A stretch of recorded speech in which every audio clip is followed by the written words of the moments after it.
பொறுப்பை தருகின்ற பொழுது 2 கோடி ரூபாய் பற்றாக்குறை இருந்தது கழகத்திற்கு. என்னிடம் தந்தார்கள். 2 வருடத்தில் அது 4 கோடி ஆயிற்று.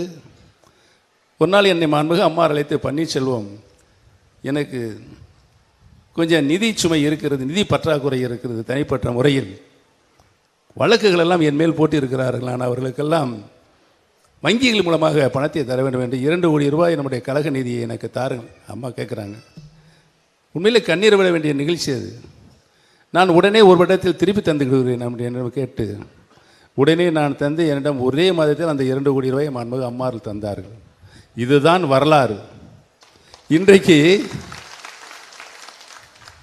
எங்களை எல்லாம் வெளியேற்றிவிட்டு வன்முறையின் மூலமாக இன்றைக்கு பொதுக்குழு கூட்டியிருக்கிறார்கள். அதை 228 பேரை கூட்டி இந்த 228 பேரை வைத்து கழகத்தை அபகரிப்பு செய்து ரெக்கார்டர் பூர்வமாக கட்ட வேண்டியிருந்தது.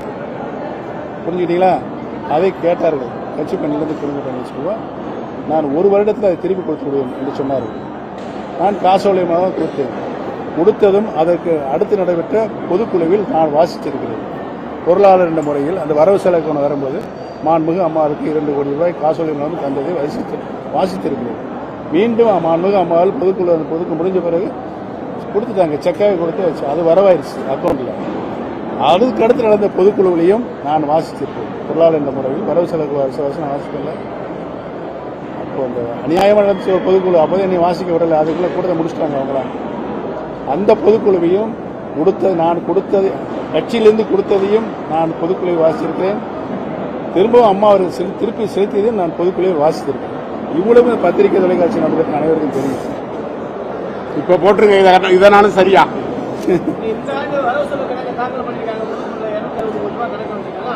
260 எங்க இருக்கு? 60 சார், அவங்க பொறுப்பற்றிருந்து அண்ணன் சீனிவாசன் பொருளாளர் ஆனதில் இருந்து வரவு செலவு கணக்கை நாங்கள் கேட்கப் போகிறோம் கோர்ட் மூலமாக.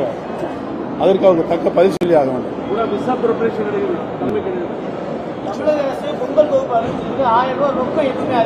பத்தாது என்று ஏற்கனவே நான் அறிக்கை மூலம் வெளியிருக்கேன். 3000 கோடி ரூபாய்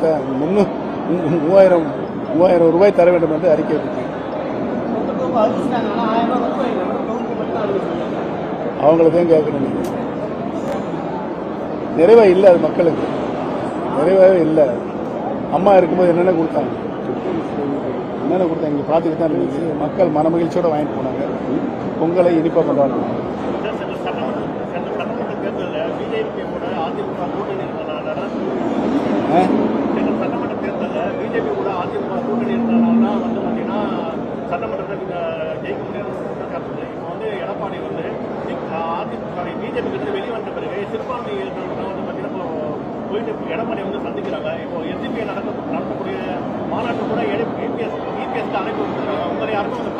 சார், தேர்தல் முடிவு வந்த பிறகு உண்மை நிலை தெரியும்.